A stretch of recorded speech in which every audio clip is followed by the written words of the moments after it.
To get started, we need a few things: an iPad with a structure scanner, the Scanner SDK app, the corresponding calibration app, and our foot impressions. So first, let's calibrate the iPad.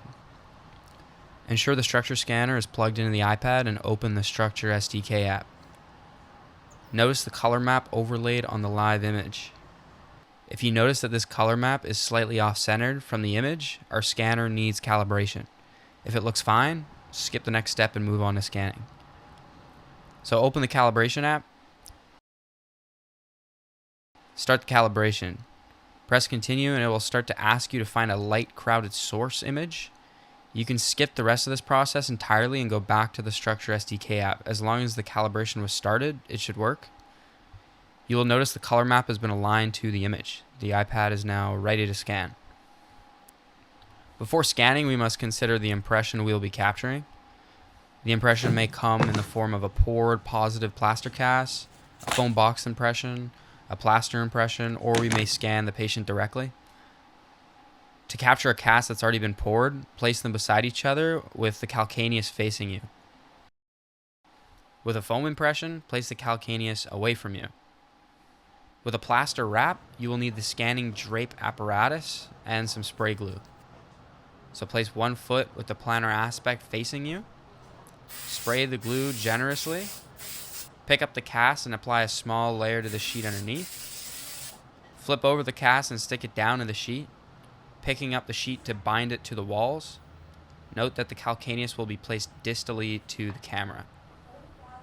The reason for this is that the structure scanners will get confused by the thin double wall over the plaster roving, causing data overlap when capturing the cast sidewalls. So having the sheet in the way of that prevents this issue. Choose a fixed cube and get ready to start the scan. The cast should be placed within the cube. Anything outside of this cube will not be captured. Note that the OBJ files can consist of image data. If there are specific landmarks that you would like captured for the modification, consider having them in frame when you start the scan.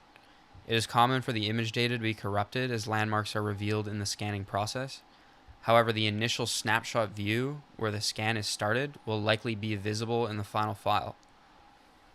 Consider your initial placement and start the scan. The starting point of the scan becomes your anchor point. Sweep in a direction and then return to your anchor, continuing this in all directions until the scan is sufficient. This will prevent unwanted artifacts and the object losing its initial position.